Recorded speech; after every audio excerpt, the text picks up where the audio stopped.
Hey everyone, welcome back. I'm Eric. I'm going to do a tag video today, the seriously well read tag. John over at Must Read More tagged me, so I thought I would do my best to try to answer these questions. This is Some of these questions were kind of difficult to come up with answers for, so some of them I might just reframe the question a little bit, so I can give at least some semblance of an answer. But anyway, here we go. Let's start with number one. The first question is, what book made you take reading seriously? I think when we're younger, if we take to reading well, a lot of those books we read at an impressionable age do leave a big influence on us where we can feel the power of reading. If I had to pick one for me, it would be probably Cosmos by Carl Sagan. I don't know, I was probably 12 or 13. I read this. It's my old mass market paperback.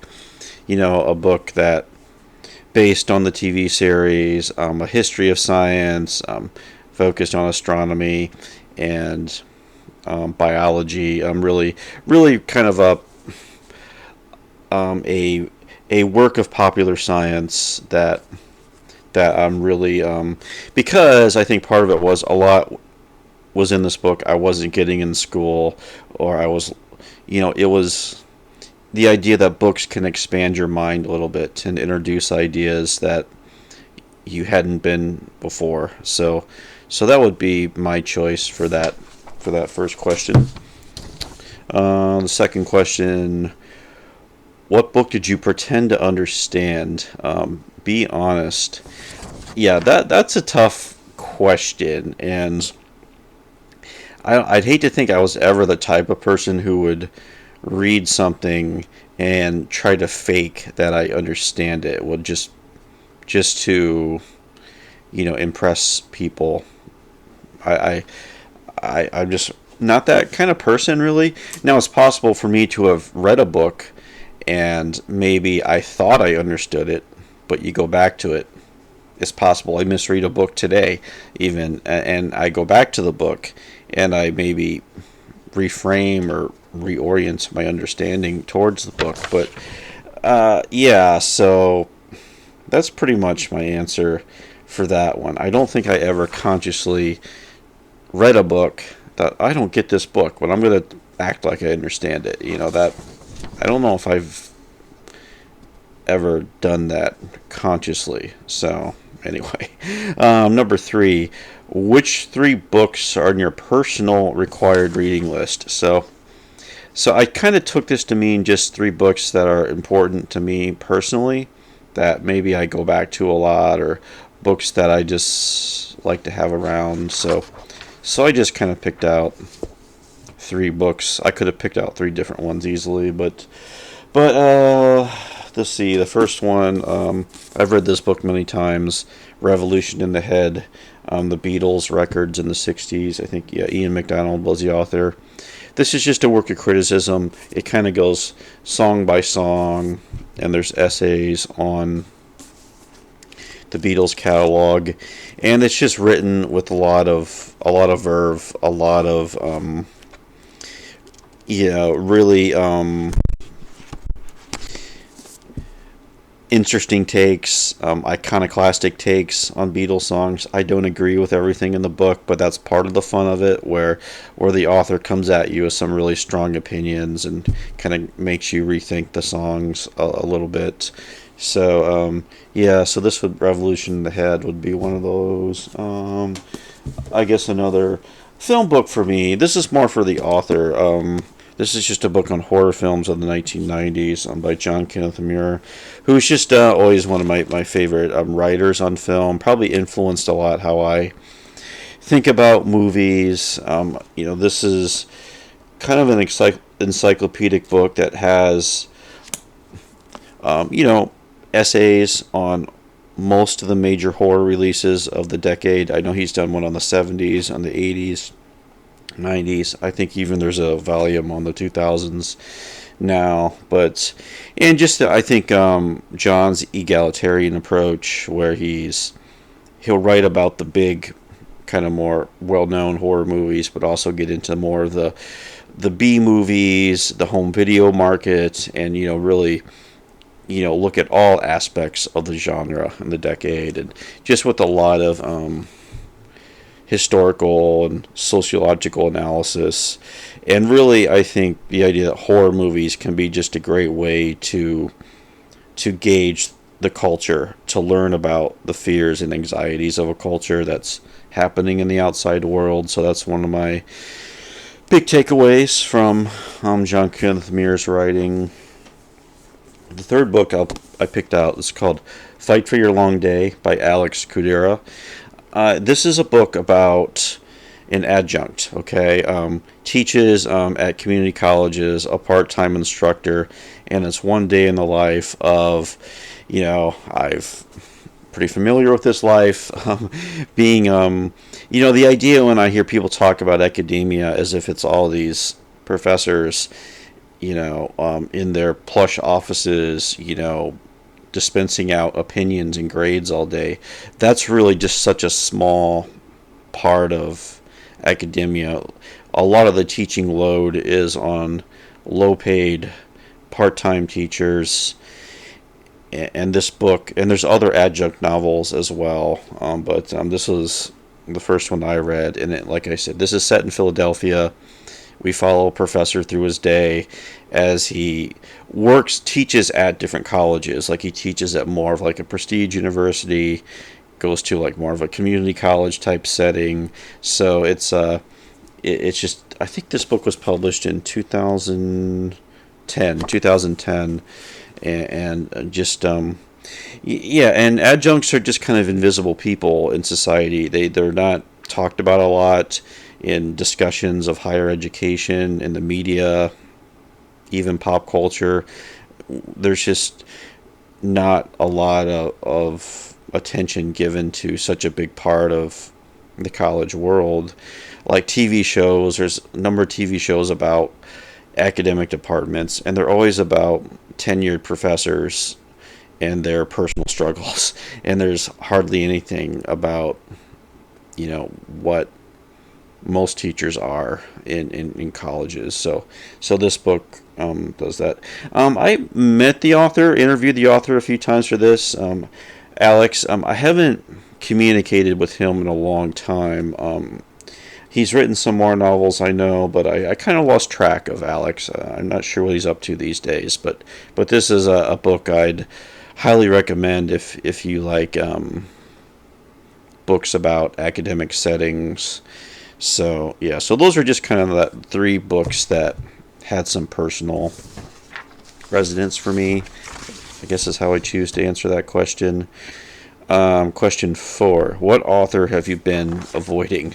I'm not going to name names here, I think, on this one. I could, but I won't. But I think a lot of authors in kind of the self-help genre who write books about these are the rules to living life, or if you want to boost your life, you need to follow these rules. Just a lot of this sort of self-help that's kind of authoritarian and kind of like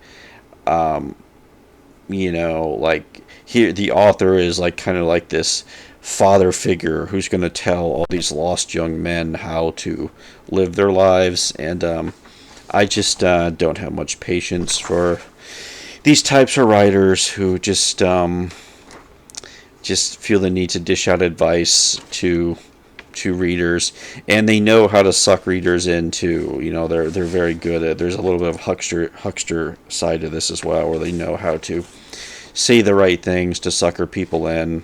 I guess there's some cultish aspects to that as well. So those would be just. I'll pick on male authors who kind of write in that genre, which can get problematic. So that would be my answer for that one. 5. The hardest book you've ever finished. This question's a little ambiguous as well. I think it's more of, are you talking about just the intellectual challenge of reading a book or the emotional challenge of finishing a book? I mean, I kind of lean more into the emotional side of it. I think yeah, reading books that, for me anyway, that deal with some of the darkest aspects of history, whether books that deal with war or genocide or these really heavy topics that I want to learn about, I want to read about, but it can be taxing on you to be reading these books, a steady diet of these books, because it can make you have despair a little bit of humanity and wonder if there's any hope at all. So that would, I don't have any specific books there, but I would just say any book that deals with really intense and traumatizing historical issues. That those would be the types of books I would think of for that answer. Yeah. What's a book that changed how you read? Yeah. I mean, like I said, there's a lot of answers here. You know, for this, I would have to go with James Joyce and Ulysses. You know, I know it's kind of like I don't know what the word is. Hopefully, not like a red flag or anything by pulling out this book, because I can talk about why the book is important. For me, anyway, I think it's a book about everyday life and everyday people. And this one day in Dublin in 1904, and yes, some of the episode chapters or episodes, as they're called, are the early ones are a little more intellectual, but other ones are very, very down to earth and very, as we're following the protagonist, Leopold Bloom, around the book. But I just think, like, the way Joyce presented reality, I think, was revolutionary in this book, where just the sights, the smells, the feeling of everyday life, and how our mind tracks things that happen on a daily basis. And I think the fact that you can tell a story, but also you can have different levels going on. That Joyce is putting in here. Lots of references to the Odyssey and Odysseus. And I mean, I was fortunate enough to take a class with a Joyce scholar who taught the class. And, it was, yeah, she was a good teacher. She knew this book backwards and forwards. And some of the students in the class were never too enthralled with it. But I found it, I enjoyed it. I found it to be worthwhile to read, no doubt. And I like to reread this book. Like, if I could, I would probably almost reread this every year or every few years, because I do find it to be that engaging, and it's kind of a new experience every time you go into it. So it's and I think it leads you to other books too. Like, maybe you want to go back to the Odyssey, or I've not read Dante's Inferno, but probably if you go read Dante's Inferno and read Ulysses, you're probably going to find connections or any work in the canon. So it really is a book that's in relationship with the past, but it's also looking towards the future, of opening the possibilities of what literature can do. Kind of pushing the novel ahead a little bit, for experimenting with language, going to areas other writers never even bothered to touch, and that too. So it's and it can be if you're open to it. But I understand why people. It seems like BookTube has a really complex, sometimes angry relationship with this book. People have strong opinions on it, but I'll just say, I'm a fan. I would always say, before going into it, though, I would always say you should read Dubliners, Joyce's short story collection, and then Portrait of the Artist as a Young Man. If those books are not really for you, if you're not really enjoying those books, I would just say, just don't even bother with Ulysses. But if you do find something in those books, I would at least give it a shot, try it out, and that too. Like I said, I don't claim to understand every aspect of this book. No, not by a long shot. So it's kind of like I said, it's kind of like a different journey each time you go into it. Now Joyce's last book, Finnegan's Wake, I've never tried Finnegan's Wake. That's one I do have a copy somewhere around here, and on Finnegan's Wake. Maybe someday I will give that a try, but it's like then we're getting into some really abstract and very challenging literature. That might be the answer to that previous question on the hardest book you've ever read, because that's making even further demands on the reader. So yeah. So anyway, let's move on here. Quality versus quantity. What would you rather read? 100 good books in a year or 10 great books? I'd probably go with the 100 good books on that. I mean, I don't want to read, you don't want to eat filet mignon every day for your meal. Like you just want to eat kind of simpler everyday meals, and I think that's kind of connects to reading a little bit. You don't want to be reading the hardest, most challenging things all the time. You need to give yourself a break and pace yourself and learn to appreciate other books. So yeah, I feel like variety, quantity, I would definitely favor for that question. Which genre are you embarrassed to say that you have not read? Well, I don't know if I'd ever say I'm embarrassed I haven't read a book or a genre. I think it's more there's just genres I wish I would have or have read more of. Whether it's, I like science fiction a lot, but there's a lot of science fiction I've not read. I rarely read mysteries or crime fiction. I wish I had become more familiar with those genres. Even graphic novels. I did go through a period of where 10 years ago or so I was reading a lot of graphic novels, but I'd like to read more of those. So westerns I could include in that too. That's a genre where I've really not well read in at all.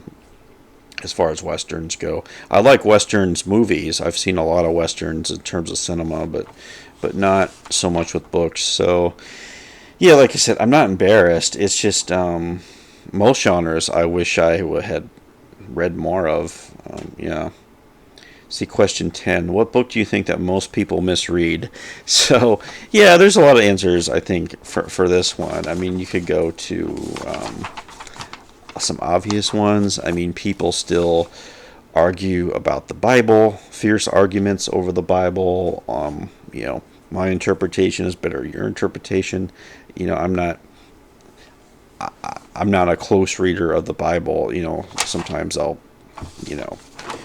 pick it up and read a little bit, but that's a book that people argue about a lot. I think I mentioned other examples. I think 1984, George Orwell, is a book sometimes that, based on your political inclination, you might see the book as a warning about the other side, but really that book, it's just a warning that political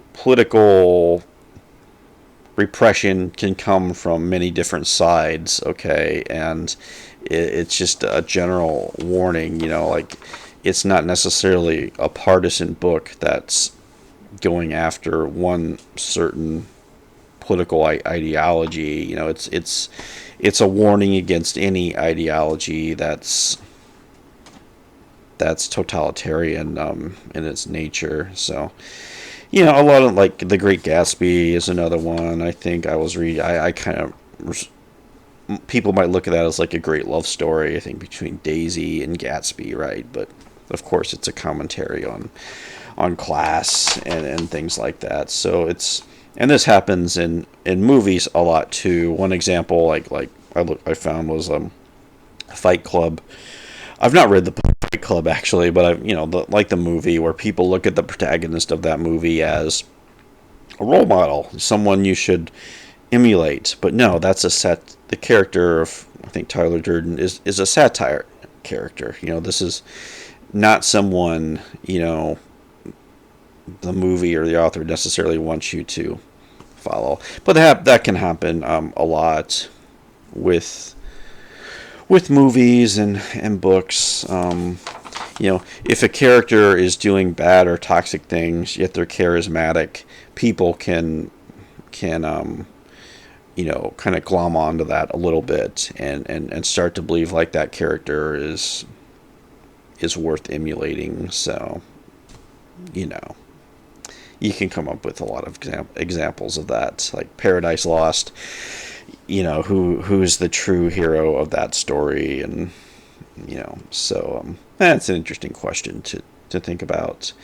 And the last question, what does seriously well read mean to you? Well, that phrase is kind of a loaded phrase.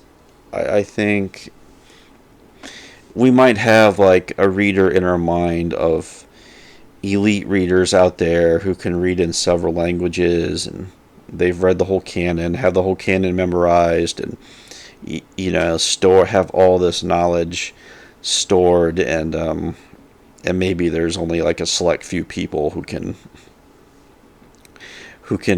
engage with them on books. But like I said, I think it's just more of a subjective thing. Like it's I don't think of myself as that well read. I have huge holes, huge gaping holes in my reading, right? Like recently I think To Kill a Mockingbird came up. I've never read the book. So there's huge holes in my reading, so I don't really think of myself as like a seriously well read. I mean, I think no matter what you're reading, if you're reading books, if you have certain subjects you like to learn about more, you can gain some knowledge and authority of the subject matter, but there's just always, it's like with like the minute you start thinking you're well read, or a thing or two about something, you're just gonna run into someone who can run rings around what and like I said, so ultimately it's just about, I think, asking yourself what you want to get out of reading. Okay, so if you have because we only have a finite amount of time to read, right? And so we have to be somewhat selective about the books that we choose to read. So I think it's more just a question of figuring out what books you want to read, what subjects you want to read about, and reading those, and kind of set up your own goal for yourself. But if you're thinking you want to like it's a competitive thing where you want to compete with other people, and get to some level that might not ever be achievable. I mean, that's a worthy goal, but it does, if you're letting others direct your reading, I think that can be a problem. You should, you can get help and advice from others about reading, but really there's so many books out there, and we have the ability to pursue the books that we want to pursue in our, to hopefully gain a lot from it in our own lives, okay? Not to, lord it over other people about all the books I've read. If that's your goal, I think you got a big problem. I want to read all these books just to show off to people all the time. I think that can be that's not the right way. The way is, I think, to, just personalize it, come up with what you want to do with your reading, and just go for it that way. Okay, whatever is most fulfilling for you, I think, is what I'm trying to say, and just go in that direction. So yeah, I think I'll leave it at that. So Yeah, so those are my questions. So this is started by Literate Texan Randy. So thanks for him for starting the tag, and then thanks to John for tagging me on this one. So thanks for watching, and I will talk to you later.